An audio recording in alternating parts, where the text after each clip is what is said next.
Hello, friends, and welcome to the Juicebox Podcast. As we wrap up 2025, here's to old friends, new stories, and everything we've learned along the way.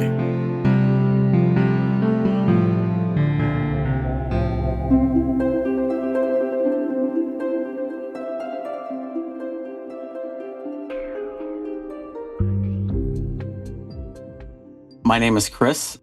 I'm Emma's dad from episode 1600, Into the Woods. And I'm here to sort of follow up and redeem myself for all the nasty things she said about me in that episode. If this is your first time listening to the Juicebox Podcast and you'd like to hear more, download Apple Podcasts or Spotify, really any audio app at all. Look for the Juicebox Podcast and follow or subscribe. We put out new content every day that you'll enjoy. Want to learn more about your diabetes management? Go to juiceboxpodcast.com up in the menu and look for Bold Beginnings, the Diabetes Pro Tip series, and much more. This podcast is full of collections and series of information that will help you to live better with insulin. While you're listening, please remember that nothing you hear on the Juicebox Podcast should be considered advice, medical or otherwise. Always consult a physician before making any changes to your healthcare plan or becoming bold with insulin.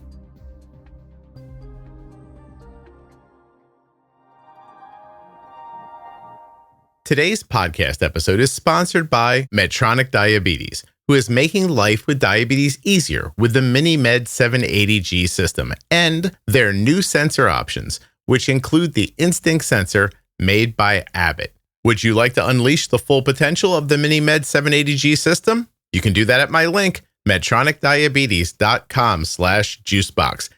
Today's episode is also sponsored by the Contour NextGen blood glucose meter.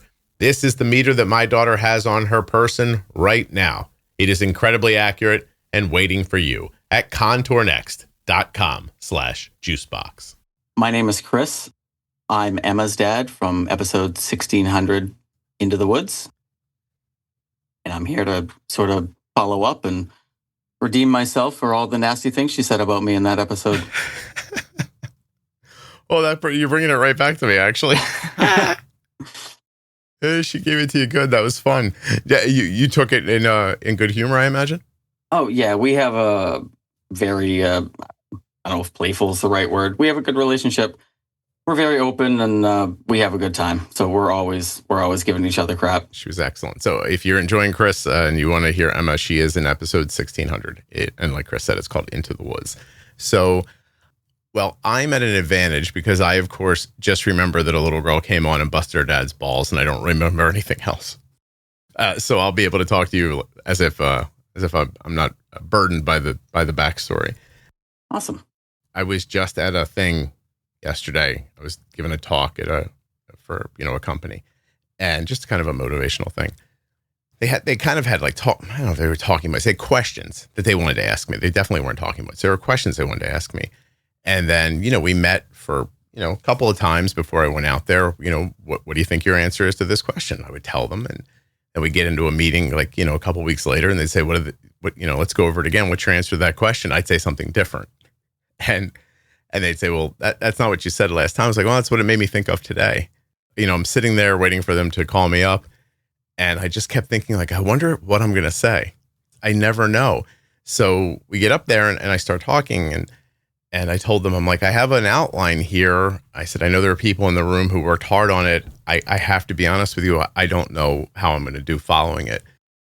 I don't remember it. Like, standing here right now, I don't know. I have no idea what's about to happen. And people looked at me a little weirdly. It's kind of a corporate thing where you could tell they had made sure they were delivering the messages they wanted to send from different departments and whatnot. It was really well done, really right. Like, very professional. And they kind of looked at me strangely. And that's when I told them, I don't know who I'm talking to before I record the podcast.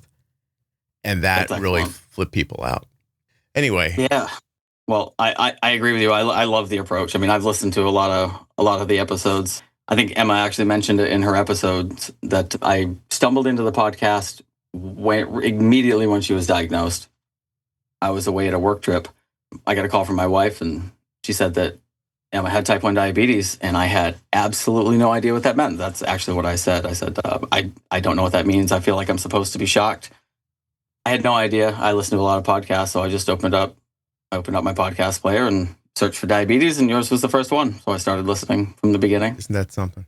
How that works? Yeah. Yeah. Anyway, I think this, it'll be interesting to get the other side of it. Do you want to trash your daughter at any point? Like, I mean, how? Oh, absolutely. Yeah. I'm still trying to plan on exactly how to do that. I did ask her before I dropped her off at school this morning if there was anything that was absolutely off limits that I wasn't allowed to talk about. So there's a couple things that I won't be able to say, but I don't know. Well, I'm sure throughout the conversation I'll find somewhere to. It's very fair. Very, very fair. So tell me a little bit about that. You're in that hotel room. How long were you there for by the time she called, and how long did you have to stay afterwards? Yeah, real quick, I'll start with, she had a story about the bees. She fell into some bees, and that sort of led to her diagnosis. Mm-hmm. Just the lead up to that, it was a couple of months. We don't know if that's what triggered it or whatever, but she'd been sort of acting out of character. She was just always a great kid. We have 3 kids. They're all absolutely awesome, happy, fun kids. And she just wasn't herself. She had just started going to daycare, and she was a monster, I guess, is the way to put it. Like, I'm like, I don't know who this kid is. We would drop her off, and she would be crying. And we felt terrible leaving her because my wife stays at home with the kids, which is awesome that we're able to do for them. But, she wanted to get her socialized and get her around some other kids. Yeah. We feel terrible that she just doesn't want to be there and she's crying. And it's so unusual because she's such a great kid who's always laughing and loves to play with other kids. So we'd drop her off and she'd be crying. We'd pick her up, she'd be crying. And I mean, we could, as we'd pull into the parking lot, we could hear the screams from outside. It was awful, absolutely heartbreaking. And she was really tired. And my wife and and Emma went on a trip just a couple days before diagnosis. And I had a work trip planned. So I was a couple hours away and they were in Rhode Island. And Molly called a couple times and said, I think I might take her to the doctor. She's just really tired. She's like lethargic. All she wants to do is just lay around and drink juice. She loved Capri Sun. So, right up to diagnosis, she was just rocking back the Capri Sun nonstop because she was so thirsty and wetting diapers like we had never seen. And they were visiting her sister, and they had just got one of those brand new like ghost beds, these like $3,000 super nice beds. Oh. And they let Emma take a nap in there. And of course, she peed completely through her diaper and all through that brand new ghost bed. That was awesome.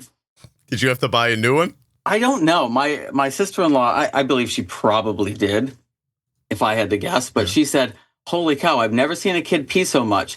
What, does she have diabetes? And we didn't think anything of it. But after the diagnosis a couple days later, we thought that was pretty funny. How did your sister-in-law come up with that? Do you know? I don't know. I think, if I'm not mistaken, I think her mom has type 2. Okay. So they knew the signs of high blood sugar being, excess urination and whatnot. That would mean your wife's mom had type 2. And not my wife's mom. It was my sister-in-law. So my wife's sister is of the other sexual preference. So I got you. She has a wife. So I see. Also, that wouldn't have meant anything. I did familial math completely wrong. It could have been your wife's brother's wife. Yeah, somewhere in there. No, so I messed that up. Some remote family member. Yeah. That's kind of what led up to us being like, all right, we need to go to the doctor and figure out what's going on. Okay.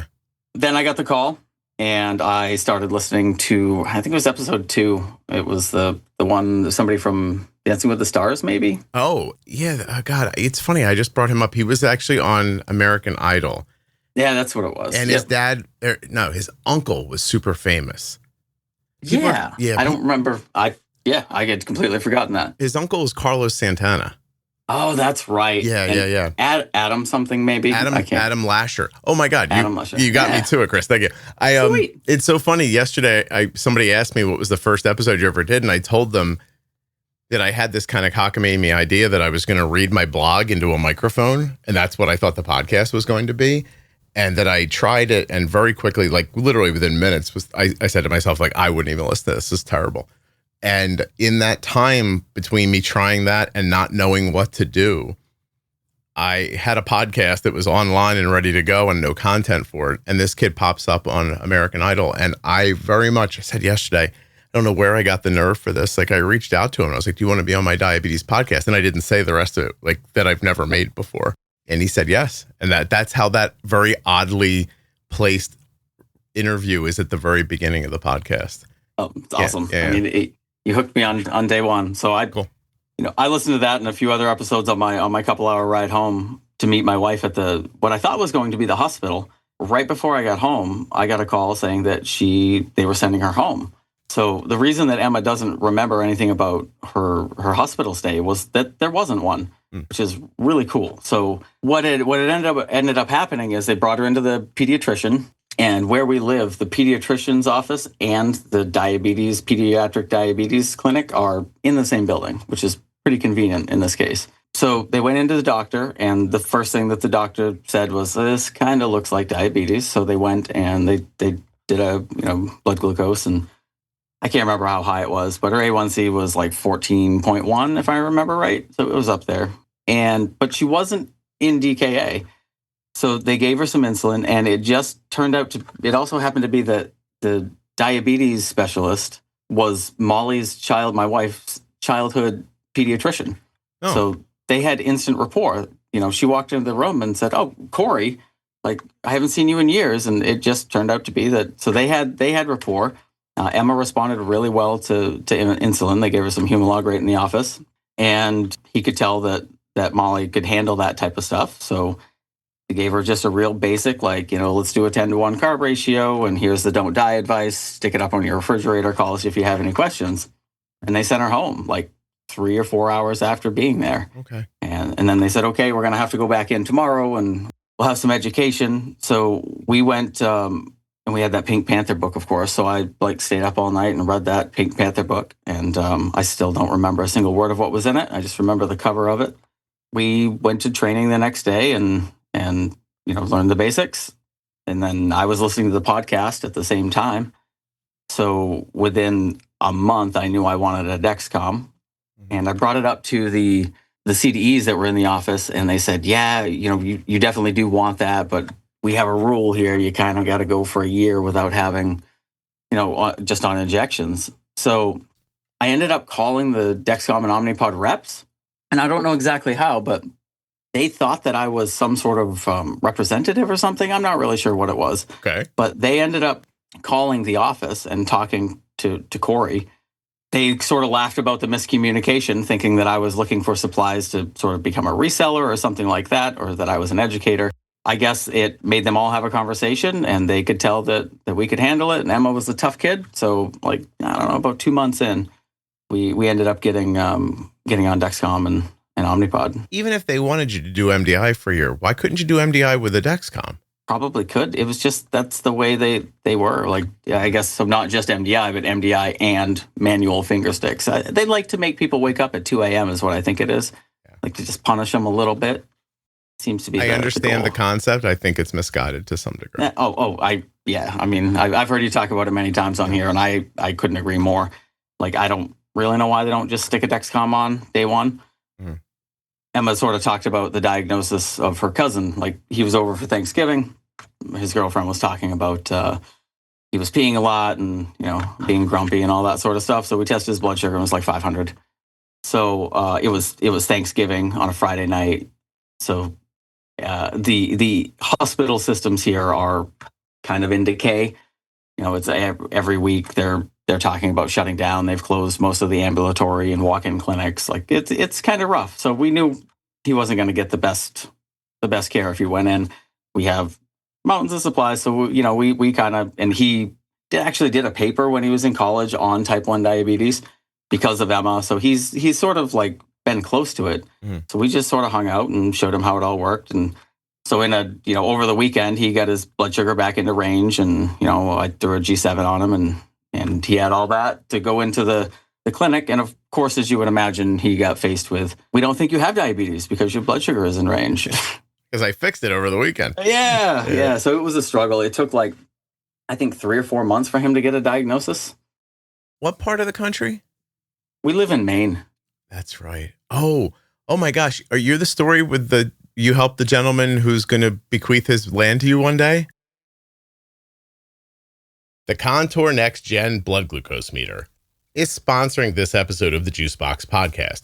And it's entirely possible that it is less expensive in cash than you're paying right now for your meter through your insurance company. That's right. If you go to my link, contournext.com/juicebox, you're going to find links to Walmart, Amazon, Walgreens, CVS, Rite Aid, Kroger, and Meijer. You could be paying more right now through your insurance for your test strips and meter than you would pay through my link for the Contour NextGen and Contour Next test strips in cash. What am I saying? My link may be cheaper out of your pocket than you're paying right now, even with your insurance.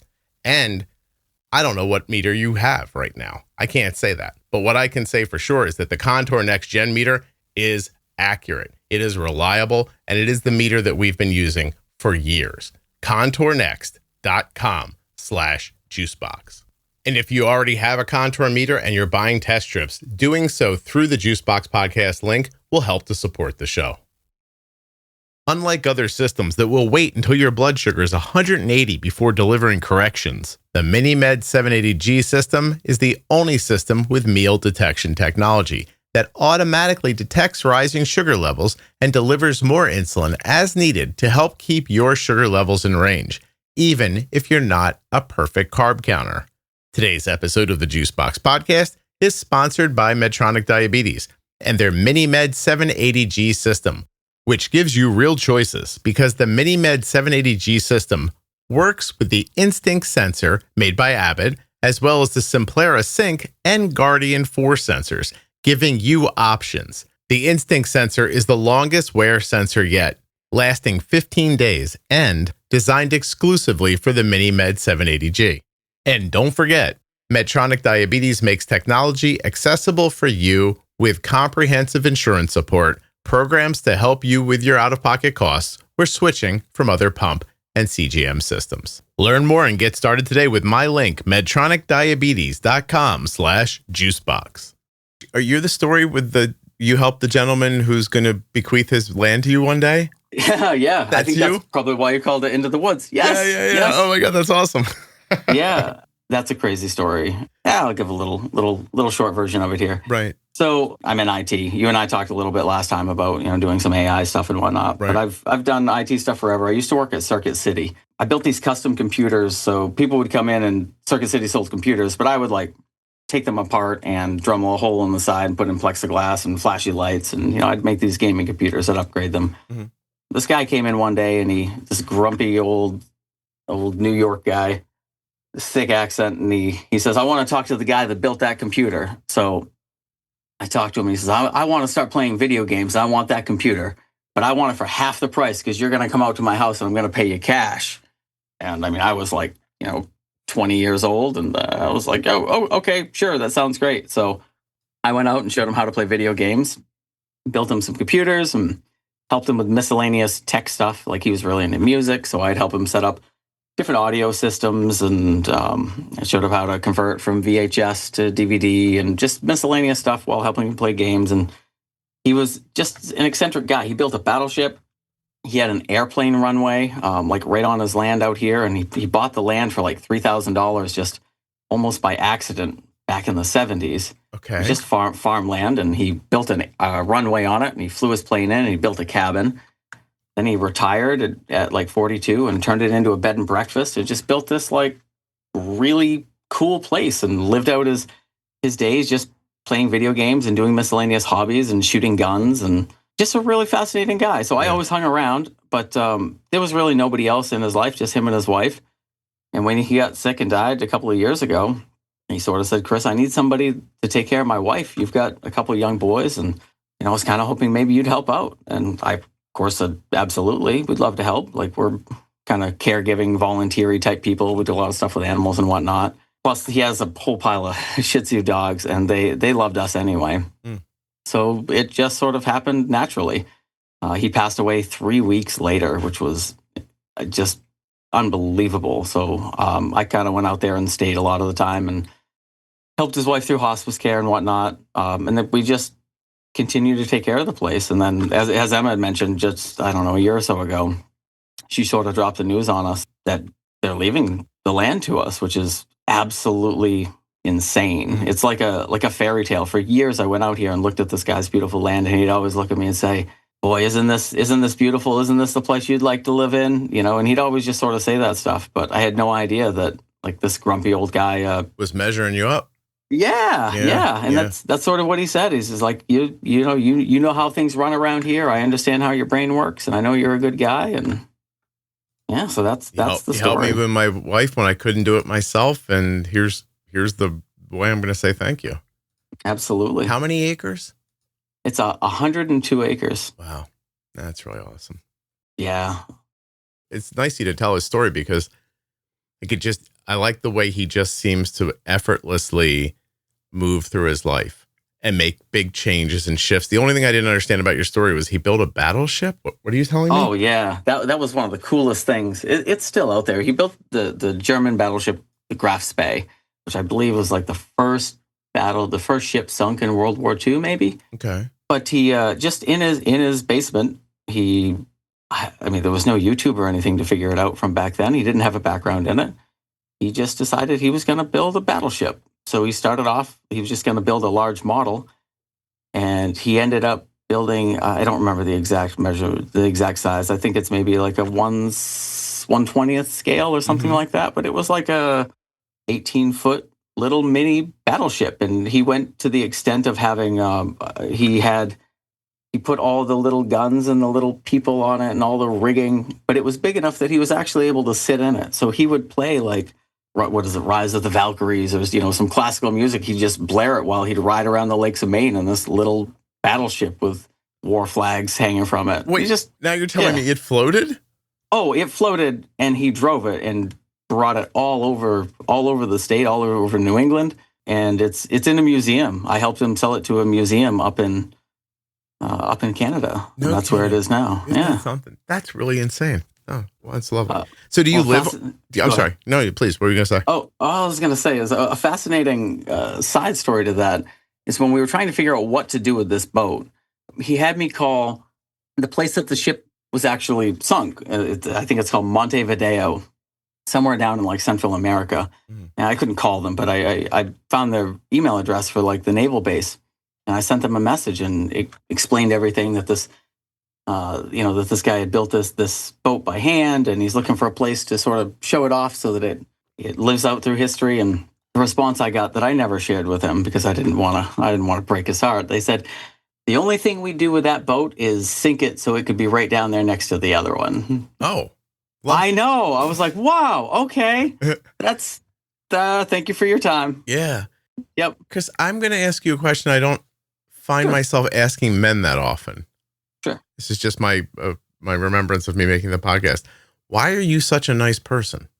Oh, let's see. I think it's because I'll relate it to some of your podcast episodes. I think it's because I score almost a perfect 10 on the ACEs, and I, for some reason, got the resilient side of it.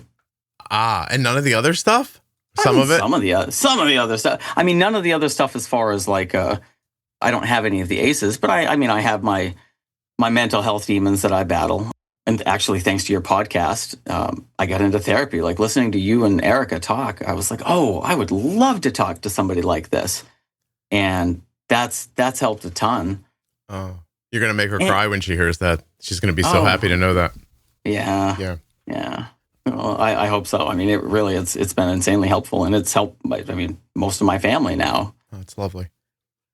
Chris, for people who don't know, I think we've done an episode on it with Erica at some point, but the ACEs are the original 10 categories are adverse childhood experiences, and if you have a certain number of them, you're almost certain to have certain issues as an adult. So they're physical or sexual abuse, emotional abuse, physical neglect, emotional neglect, witnessing domestic violence, like your mother being treated violently, etc., household substance abuse, household mental illness, a separation or divorce with your parents, or someone in the household being incarcerated.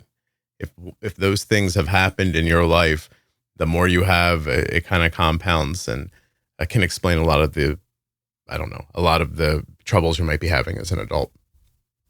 So you identified some of those and you were like, oh, that's me. Oh yeah. I mean, even as you were reading it now, I was like, oh, I might go for the high score. Yeah. I might be able to score a 10 here. Hold on, everybody. And so that happened to you. And then what came of it is you not wanting to be like that. Yeah. I mean, from as young as I can remember. So my mom was an alcoholic. My parents split before I was born. So I grew up with them just bashing each other constantly. My dad went through some sort of midlife crisis and quit his job when he was like 30. And I was a very late in life baby. From my dad's perspective, I was a welfare baby because I was born just before my sister's 18th birthday. And my sister. Oh, Chris, I got to stop you. Yeah, I know people who have done that. Oh yeah, they have babies on a schedule to stay on welfare, right? Right. What's that? Okay, sorry. No, go on, and then I'll come back to my question. It's okay. Now, here's the good part of that story is that when my dad died, I was able to figure that out for sure. Mm-hmm. And I found a bunch of letters from just probably 4 months before I was born between my mom and my dad and my sister. And they were happy and they were living together and everything was fine. My mom didn't know she was pregnant, but everything was great. And then there was an incident with my sister where my dad, he thought that there was something going on with her boyfriend and that she was lying all the time. And essentially he kicked her out and my mom said, well, I'm going with her. And that was that. But it was just, about 4 or 5 months before I was born. It meant a lot to me to be like, I was conceived in love. Yeah, there was a good moment for them, and that's when you were conceived. Yeah. Yep. That's lovely. I'm glad you were able to find that and have that. Because otherwise, you're going to come to the conclusion that it was time to get paid again. So here comes Chris, right? You go. Yeah, absolutely. That's what I thought for a long time. Oh, geez, that must have been hard to live with. I don't know. It was just everything was so crazy as a child. I lived with my mom, but she was an absolutely severe alcoholic. I was pretty much raising myself anyway. I mean, I remember from a young age having to hide from CPS knocking on the door and having to 8 or 9 years old, I would call the liquor stores in the area and be like, hey, can you please not sell my mom any alcohol? Oh. She was passed out all the time. So when I was like 10, my dad he worked a couple of hours away. I basically called him one day and just begged him to come home because I didn't want to live there anymore. So I had to go to court and had to testify in front of the judge and whatnot. But anyway, I ended up going to live with my dad, which was better than dealing with my mom because my dad just smoked weed. He didn't drink at the time. So it was better. He was happier, didn't have a job or anything. So we squatted for a long time. We lived in houses that he either used to live in or he'd make a deal that he'd take care of a house for a few months and trade for us being able to stay there.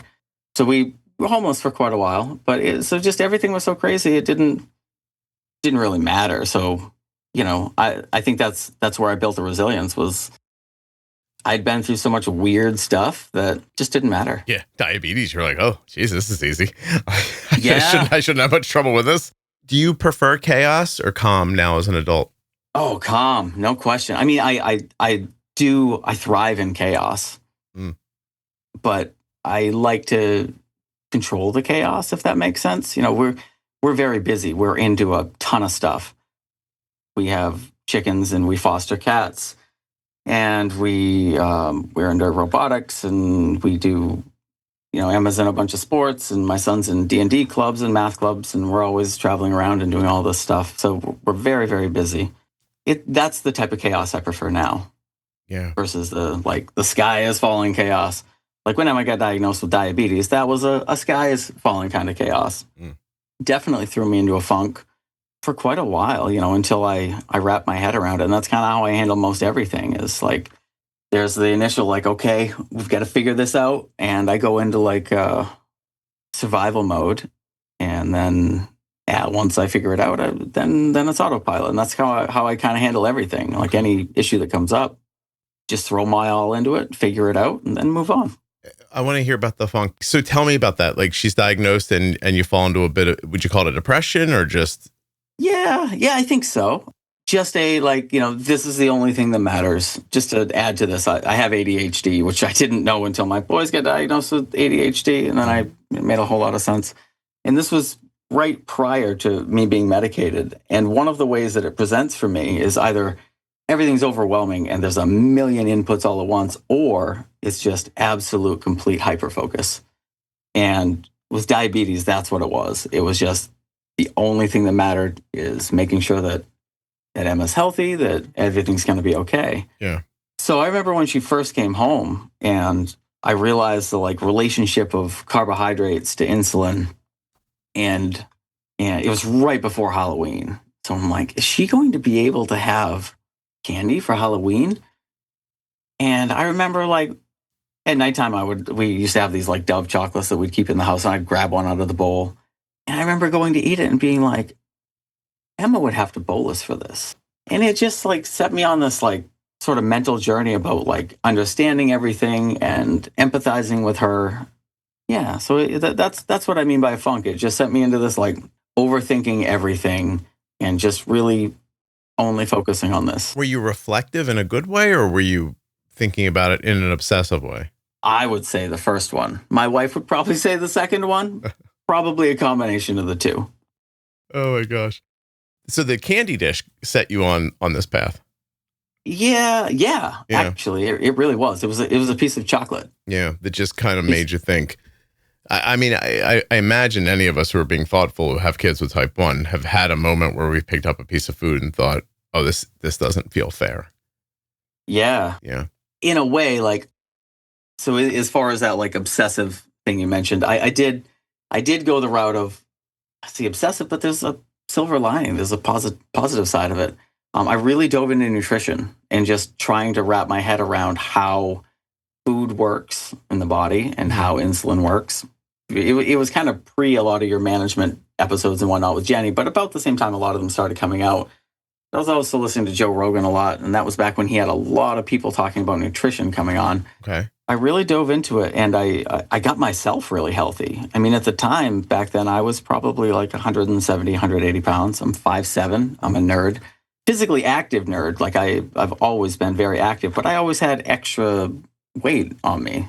And I learned pretty quickly that if I just track my macros and understand, reduce my carb intake and, add some intermittent fasting in here. And within, I don't know, maybe a year, I got myself to a point that I was like, whoa, I look different. I feel different. I have so much more energy. And all I did is make these little minor changes here and there in how I eat. I cut out sugar and I just started eating more kind of nothing from a box. You know what I mean? Just like a paleo kind of thing. And I got myself into really good shape. And then that just sort of naturally started spreading to as I cooked and as I, whether it was around diabetes or even just cooking for the family, just spreading some of that ideas. And it was interesting to watch everything fall in line. One of the things we talk about is how Emma's diagnosis, it definitely sort of helped us all become healthier people. Mm-hmm. Did your wife come along with that on that ride with you, or did she come along begrudgingly? Or I'm always interested in how one person's change affects the dynamic. Yeah, I mean, I went hard into it, so a little too hard probably. But I mean, for their perspective, because she's like, we're still trying to eat all the regular foods. So there were definitely times that I was being over prescriptive or whatever, being like, hey, before you eat that, did you know how many grams of carbs are in that? And, they're like, shut up. Yeah. Well, I mean, so my boys are wired a lot like I am. So they were like, oh, fascinating, and sometimes they'd be like, that's fascinating. I'm going to go eat this bowl of fudge now. Yeah. Fascinating. I'm not stopping. And mom is rolling her eyes all the way to the back of her head right now. Absolutely. Hey, you didn't get to nootropic gum or something like that. How far did you fall down this rabbit hole? No, nothing like that. Good for you. Well, I got kids to feed. There's a limited amount of money that you make in the world. Nootropic gum. Yeah. I might have tried it. I remember trying Alpha Brain for a month and then being like, that seems like expensive pee. But, maybe it did something, but not enough for me to try it a second month. I'd like to give you credit for having an open mind and trying something in general. So you get yourself in awesome shape. Your kids are interested, but not doing it. Your wife is listening. And then eventually it just kind of bled over. You just kind of cooked a certain way and didn't give them a choice. No, not even like that. Okay. It was just I mean, I don't know. It was like making little changes, right? Like changing out the type of pasta that we use, changing out the type of pasta sauce, and maybe getting a different bread. Like a lot of the stuff that I hear you and Jenny talking about as well, but just like Simple mixing stuff. in little changes. Yeah. But then they noticed it as well, right? Like both my boys started noticing, like, oh, like I'm looking much better when I look in the mirror, and I feel stronger and have more energy. So it just sort of happened. That's awesome. And yeah. Yeah.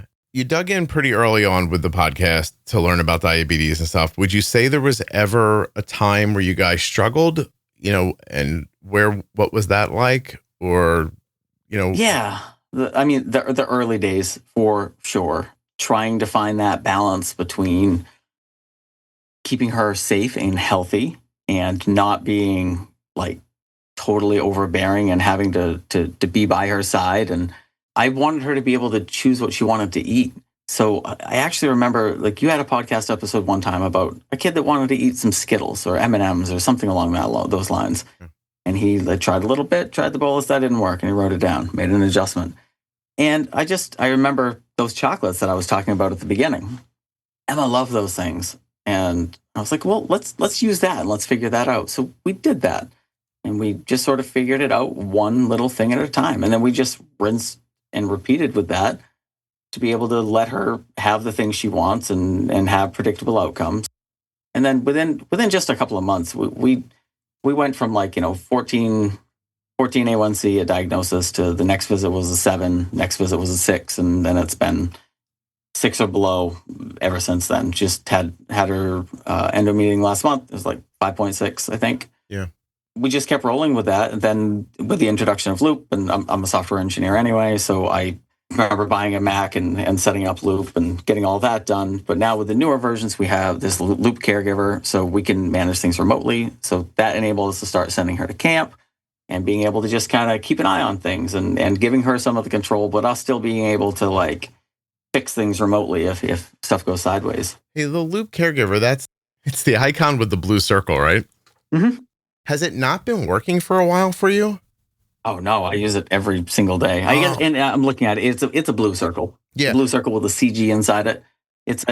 And your Night Scout can be in there as well. Yeah. I mean, it connects to Night Scout, so that's how it functions. Of course. Can you troubleshoot something for me while I have you here? Oh yeah. What's up? So it hasn't been working for a while. I haven't been able. I mean, it's working as much as I can see things, but I haven't been able to send boluses or change targets or anything like that. And now I just opened it up to talk to you about it, and it says update available. A new version is available. 4.1.0 is a recommended update. I hit OK, but how do I update that? So normally the way that I do it is through a GitHub repository. Oh, I have Test Flight, I think.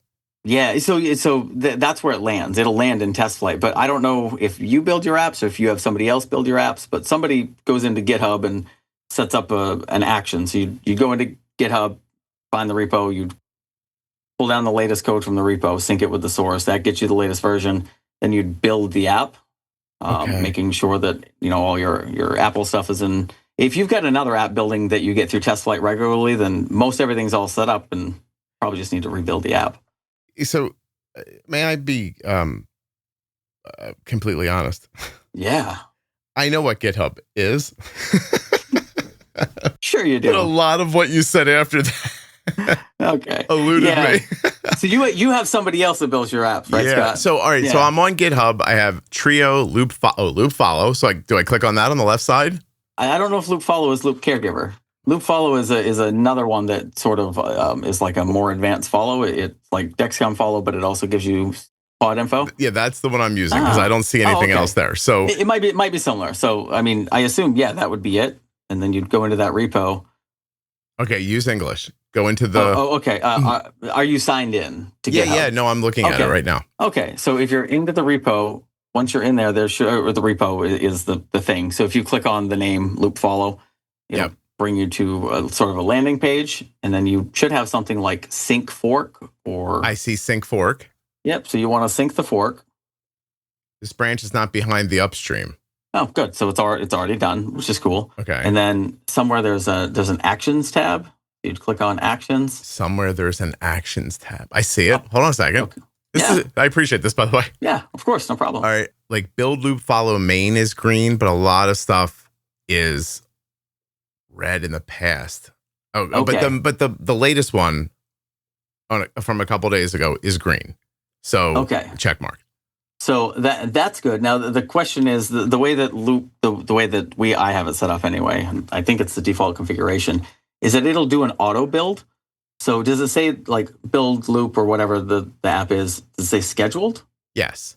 Okay. So with the way that it works for ours, we have to manually build to actually deploy the new version of the app. Mm-hmm. So if that number 4 action succeeded last time, you should be able to just click on that action and then click run. So where it says build, loop, follow, main, that's the only thing that's highlighted to click on, or main I can click on. Those are the two things that are clickable. Okay. Is there anywhere that says like run? There's view workflow, file, delete, workflow, run. Those are the clickable things. Okay. Let me click on this and see what happens. If you have run, that should be it. Hold on a second, man. Wow, why is everything so small? That wasn't nice. I clicked on something else. Rerun all jobs. Yeah. Check it out. Yeah. All right. So normally with the way I have it set up, if you do a manual run, that's the trigger that says to actually deploy the application to test flight. And so if that all succeeds, half an hour or so after the build is complete, you should get an email. Okay. And then do you click on something in the email? Nope. That's it. You'll get an email from test flight saying your test flight apps are updated. And then if you go into test flight, right beside the app, it'll say update. Okay. Yeah, I just saw it run it. Now it's queued. It's actually doing a lot here. And by a lot, I mean there's things flashing and spinning. Good. So flashy, spinny things. And then as long as they're all green at the end, that hopefully will get that working for you. Okay. All right. Can we pivot a little bit here? So yeah, please. Like you said, when we set your daughter up to record, you and I chatted for a couple of minutes beforehand. Yeah. And I was probably talking about some of the stuff about AI that I'm excited about for healthcare and maybe for the podcast too. Did you see that the other day ChatGPT released a browser called Atlas? No, I did not. I mean, technology in general, like you have to pick a point to jump in. Right. You know what I mean? And there's times where you're just like, I want to know all about this. I think this is going to be cool. I can't wait to find out. And there's times when you're like, you know what? I'm going to wait. Something else is going to happen. I'm wondering if this isn't the something else. So a browser with an AI sidebar in it that makes it feel like, to me, and I've only watched the first overview of how it works, but it makes it feel to me that you can go to a website and then have ChatGPT start talking, like looking directly at the website very closely while you're there. Wow. And I'm thinking that most of the problems that I've imagined being alleviated for people, I think this might take care of a lot of it. Oh, wow. Yeah. And I'm still like just beginning to dig into it, really. So it'd be unfair, but I have the thing set up on the Circle group, which I don't have a lot of people in on purpose, right? They have like an agent in there, and you can load all the transcripts into the podcast. And the agent, you can ask the agent a question. It does its best to go into the transcripts and pull out answers, etc. But one of the things it does that really excites me, and this weekend, actually, while I was away, was a great example of why. I had a woman contact me and ask me if it would be okay if she translated some of the transcripts of the podcast into Vietnamese, so that she could share it in a local community, And I was like, yeah, that's fine. But if you go to that Circle group and type a question into the agent in Vietnamese, it answers you in Vietnamese and every other language you can imagine. So I've been talking for 5-6 years about like, oh, we might have to pay voice actors to remake the episodes. And that's financially impossible for me, but also like technically difficult, right? Because you're going to just have people reading and it's going to sound terrible. And, what are you going to do? And who's going to pay for it and edit it all together? And I don't speak the languages, so I can't QC anything. And just a really kind of a big mess. I think this is going to fill this in. Absolutely. We have something similar for work now where we can enable a translator. And we have meetings where people are speaking different languages, Japanese and English, et cetera. And it just real time translates back and forth and it sounds like the person's voice who's speaking it in the other language. Yeah. Isn't that crazy? Oh, it's amazing.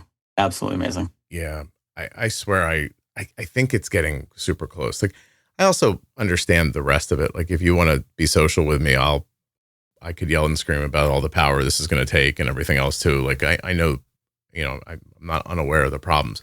I assume I'm not going to get in front of them, and I'm trying to figure out ways for this to help people. So I just went to my website and I just downloaded the browser. It's my first time using it. And I clicked on the ChatGPT button in the top right. It opens up basically like a mini window inside of the browser. I said, what is episode 1600 like about?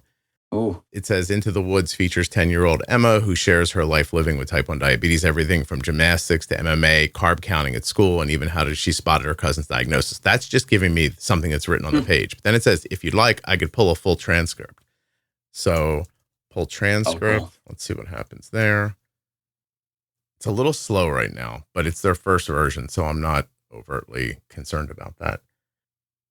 We'll have to see what happens as it opens up. So I guess my question is where do you see AI in service of diabetes? How do you think it might do that in the future? Oh, yeah. I mean, with the way that it learns, it should be able to look at your insulin delivery, your carb intake, and any number of other variables, and combine that with things like Apple Health and other metrics. And at some point, it should be pretty good at just doing what we do, because we're just making decisions based on the data that we see, right? Like as humans. So this will definitely be able to do something very similar. I mean, just seeing what it does in my everyday use of it for work and everything else in my personal life, it's incredible. So thinking about how that might apply to diabetes.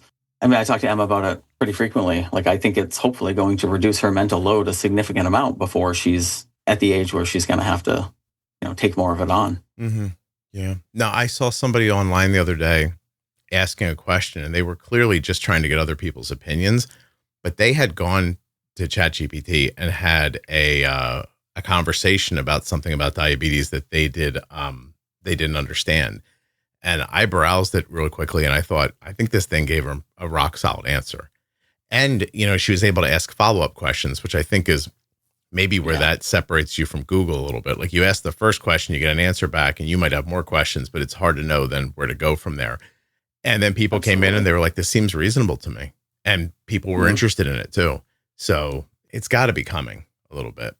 But I don't know how long till regular people who aren't, digging into stuff like this figure it out. Because if you're online, you think everybody's doing this, but that's certainly not the case. Right. Yeah. Absolutely. How do you use it at work where the translator helps again?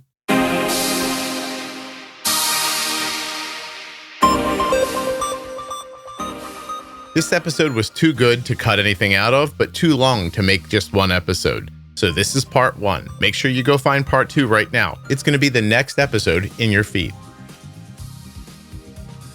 I'd like to remind you again about the MiniMed 780G automated insulin delivery system, which of course anticipates, adjusts, and corrects every 5 minutes, 24/7. It works around the clock so you can focus on what matters. The Juicebox community knows the importance of using technology to simplify managing diabetes. To learn more about how you can spend less time and effort managing your diabetes, visit my link, medtronicdiabetes.com/juicebox. I'd like to thank the blood glucose meter that my daughter carries, the Contour NextGen blood glucose meter. Learn more and get started today at contournext.com/juicebox. And don't forget, you may be paying more through your insurance right now for the meter you have than you would pay for the Contour NextGen in cash. There are links in the show notes of the audio app you're listening in right now, and links at juiceboxpodcast.com to Contour and all of the sponsors. Auld Lang Syne says to forget old acquaintances, but honestly, I'm grateful for every one of you that keeps showing up. Thank you so much for listening. Here's to a fantastic 2026. Please make sure you're subscribed or following in your audio app. I'll be back tomorrow with another episode of the Juicebox Podcast. Check out my algorithm pumping series to help you make sense of automated insulin delivery systems like Omnipod 5, Loop, Medtronic 780G, twiist, Tandem Control IQ, and much more. Each episode will dive into the setup, features, and real-world usage tips that can transform your daily type 1 diabetes management. We cut through the jargon, share personal experiences, and show you how these algorithms can simplify and streamline your care. If you're curious about automated insulin pumping, go find the Algorithm Pumping series in the Juicebox Podcast. Easiest way, juiceboxpodcast.com, and go up into the menu. Click on series, and it'll be right there. If you're looking for community around type 1 diabetes, check out the Juicebox Podcast private Facebook group, Juicebox Podcast, Type 1 Diabetes. But everybody is welcome. Type 1, Type 2, gestational, loved ones, it doesn't matter to me. If you're impacted by diabetes and you're looking for support, comfort, or community, check out Juicebox Podcast, Type 1 Diabetes on Facebook. If you have a podcast and you need a fantastic editor, you want Rob from Wrong Way Recording. Listen, truth be told, I'm like 20% smarter when Rob edits me. He takes out all the gaps of time and when I go, and stuff like that. And it just, I don't know, man. I listen back and I'm like, why do I sound smarter? And then I remember because I did one smart thing. I hired Rob at wrongwayrecording.com.